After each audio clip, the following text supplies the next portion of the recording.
Xin chào các bạn, mình là Vinh. Chào mừng đã quay trở lại với BVlog.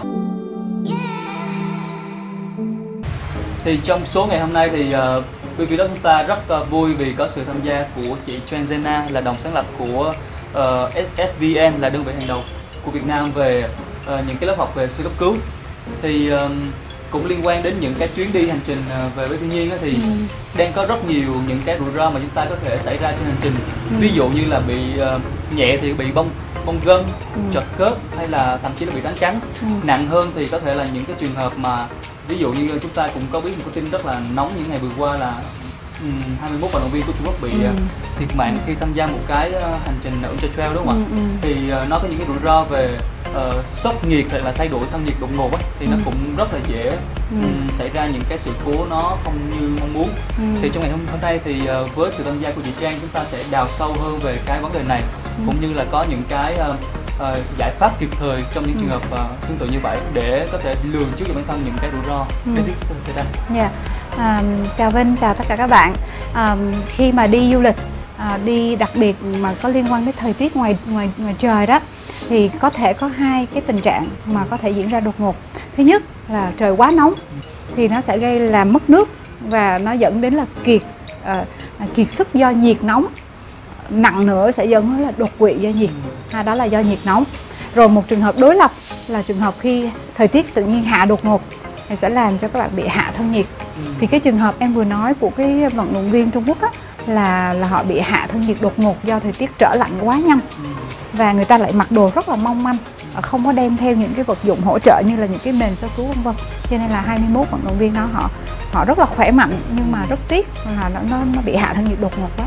Và như chúng ta biết, chỉ cần thân nhiệt hạ xuống dưới 35 độ C trở xuống là bắt đầu cơ thể chúng ta, các tạng nó không có đủ cái hơi ấm, hơi sức nóng để nó hoạt động nữa rồi, thì thường lúc này người ta không có cử động được nhiều và thường sẽ dẫn đến cái chết rất là nhanh. Rồi khi mà bị hạ thân nhiệt á thì bây giờ nó đi nguyên tắc đi rừng đi, nói chung là đi chạy marathon, đi chạy đi rừng, đi chạy bộ, các bạn luôn luôn hãy nhớ đây là cái quy định của quốc tế đó, là những cái vận động viên chạy bắt buộc phải mang theo đồ ấm. Ngoài những cái áo mà áo phông đó, thì ngoài ra các bạn phải đem theo một cái mền, ít nhất nha, là một cái mền giữ nhiệt. Thì cái mền giữ nhiệt nó như thế này, nó nhỏ như thế này thôi các bạn. Cái này nãy mình gỡ ra, nhưng mà xếp lại nó rất là nhỏ gọn và rất là nhẹ. Đây là nguyên tắc thô sơ trong marathon quốc tế, các bạn phải có này trong ba lô. Thì nếu mà trời trở lạnh, hoặc thậm chí người ta quy định luôn trời không trở lạnh mà các bạn đang chạy với một tốc độ đang chạy, bây giờ các bạn mệt quá, các bạn muốn dừng lại để đi bộ nghỉ lấy hơi một chút, thì các bạn phải bung cái mền này ra. Các bạn thấy là tí nữa mình bung ra lớn á, các bạn bung nó ra và các bạn sẽ quấn như một cái áo choàng này đó, các bạn quấn lại, và lúc này chúng ta đã có cái mền này, chúng ta mới hạ tốc độ, chúng ta đi chậm.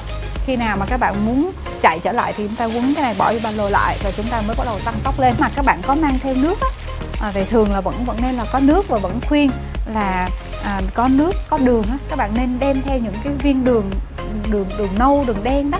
Thì lúc này cơ thể chúng ta cần một cái lượng đường để nó tạo calorie bên trong, để nó tạo cái sức ấm ở bên trong, cho nên các bạn sẽ uống pha hoặc ăn miếng đường nó cũng được. Nhớ là không uống chất cồn nha. Trong phim là các bạn sẽ thấy là lấy một chai rượu ra uống này nọ. Nếu mà như vậy thì trong những trường hợp mà chúng ta bị hạ thân nhiệt vì những cái thời tiết lạnh đột ngột á, thì cách duy nhất chúng ta có thể làm trong trường hợp này để chúng ta giữ ấm cơ thể bằng những cái mền chuyên dụng thế này. Hoặc là nếu mà không có những cái mền thế này thì chúng ta có thể tìm một cái gì đó tương tự để chúng ta giữ ấm cơ thể, đúng không? Đúng rồi. Cái này rất là mỏng nhưng mà nó rất là nhanh. Đúng rồi. Và thì em nghĩ thì ở Việt Nam mình với những cái địa hình mạnh phức tạp như ở phía Bắc, thì cái điều mà cái mền này là một cái thứ chúng ta nên mang theo, đúng không ạ? Ngoài ra mình có thể là dùng lỡ trời mưa mình cũng có thể bung ra tạm thời che nếu không có áo mưa. Trong trường hợp mà chúng ta không có đường thì những cái viên kẹo sô cô la hay là những cái viên kẹo tương tự vẫn sẽ thấy được, đúng không?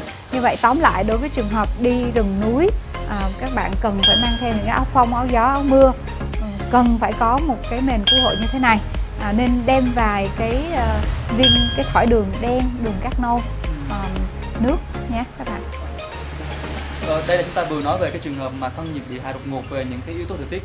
Còn trong trường hợp mà chúng ta đi trời nắng hay là thân nhiệt tăng quá cao vì những cái nắng nóng thì mình sẽ làm thế nào, Trang ạ? Đúng rồi. Ở Việt Nam thì chúng ta sẽ thường gặp trường hợp là mọi người chạy và nó bị nóng quá và mọi người cũng hay ráng sức ráng thôi, lỡ rồi gần hết rồi đi cho nó đến đích luôn.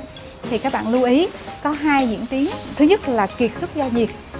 Lúc này là mới kiệt sức thôi là các bạn bị mất nước, da nó đỏ lên, da cơ thể nó đỏ lên, hơi nhức đầu, hơi mệt, hơi choáng, mồ hôi đổ rất là nhiều. Nhìn vào cái tròng mắt của mình thấy cái nó giãn to ra. Đây là cái dấu hiệu của kiệt sức do nhiệt. Nếu mà các bạn không ngừng lại, nếu các bạn nghĩ là thôi ráng cho đi xong thì cái diễn tiến tiếp theo cực kỳ nguy hiểm, bởi vì nó sẽ dẫn đến là đột quỵ do nhiệt. Thì lúc này lập tức các bạn phải ngưng, vô trong cái chỗ nào mà có bóng râm, cây hoặc nhà hoặc gì đó, các bạn phải ngồi lại ở đó. Và lúc này các bạn sẽ uống nước từng ngụm nhỏ. Bạn nên đem theo những cái chai nước, nước điện giải á các bạn. Còn không thì các bạn đem theo một bọc muối cộng với là một ít đường vàng là tốt nhất, đường cát nâu, đường vàng là tốt. Thì các bạn lúc này các bạn sẽ cho uống từng ngụm nước một. Nếu pha được một ít điện giải là một ít muối, một ít đường là quá tốt. Và nhớ là uống từng ngụm một thôi, đừng uống ồ ạt quá, nó sẽ làm cho mình ói ra. Nếu mà mình pha đường và muối thì mình nên pha loãng hay pha đặc và tỷ lệ thế nào chị? Rất là ít thôi, rất là nhạt thôi. Đường thì có thể tăng lên một chút xíu nhưng mà muối thì cũng vừa phải thôi. Lúc này tại vì cơ thể nó mất mồ hôi á, là chất điện giải nó mất nhiều quá, thì chúng ta phải bổ sung cho cơ thể chúng ta, cho tim của chúng ta để nó co bóp, nó hoạt động tốt. Và lúc này nếu chúng ta có những cái túi đá lạnh tức thời, ví dụ có những cái túi sơ cứu châu Âu đặc chuẩn, các bạn chỉ cần để cái là nó lạnh ngay lập tức, rồi các bạn sẽ làm mát ở những cái vùng như là bẹn, nách và những chỗ này nó tỏa nhiệt nhanh hơn. Ngồi có thể lấy những cái chúng ta quạt thêm, tức là vừa uống vừa nghỉ ngơi, vừa vào bóng râm, vừa quạt. Cái này là giống như hồi xưa mà ông bà đi làm nông á, mỗi lần mà trời nắng là hay vào uống trà đá và đúng rồi, trà đá đường cũng rất là tốt ha. Đó là chúng ta quạt như vậy thì một hồi là mình lấy lại sức, cơ thể nó có đủ cái nước á, nó bù nước được rồi, thì lúc này các bạn có thể tiếp tục. Đó rồi, nhưng nếu mà mình không nhận diện ra cái dấu hiệu kiệt sức vì nhiệt mà cứ ráng á, thì đến cái giai đoạn tiếp theo là nó qua cái ranh giới giữa cái lằn ranh mà nguy hiểm đó, là lúc này vẫn mặt nóng rang đỏ nhưng mà da khô rang, hết dịch chất để thoát rồi chứ không phải không thoát. Mọi người tưởng da khô là tưởng là khỏe lại, không phải đâu. Lúc này bắt đầu đồng tử nó nhỏ lại, nhìn vô cái chồng đen của họ nó co nhỏ lại, và bắt đầu người đo nhiệt độ sẽ rất là cao. Nếu mà có cái nhiệt kế đó, các bạn sẽ đo có thể là trên 39-40 độ luôn. Lúc này nó chuẩn bị rơi vào tình trạng là đột quỵ do nhiệt. Này thường người ta sẽ choáng váng lảo đảo, người ta tay chân người ta xịu quỵ xuống, và lúc này có thể nguy hiểm là bên trong các tạng nó thiếu nước nhiều quá, thì lúc này nó sẽ dẫn đến là suy thận, rồi sau đó suy các đa tạng và người ta thường sẽ tử vong. Cho nên đừng đợi đến giai đoạn mà kiệt sức do nhiệt là nguy hiểm lắm. Nếu mà như vậy thì cái điều quan trọng nhất trong trường hợp mà thân nhiệt chúng ta tăng là chúng ta phải nhận biết được là những cái dấu hiệu, đúng không chị? Ví dụ như là thân nhiệt tăng đột ngột, tăng nóng và những cái mồ hôi nó có mồ hôi bên ngoài nhiều, đúng không ạ? Nhức đầu, và ở hơi trong choáng. chúng ta điều cần làm đầu tiên là chúng ta phải đưa cái người phải là chính bản thân ta phải đi vào trong cái nơi mát, đúng không ạ? Và bắt đầu uống những cái nước điện giải vào.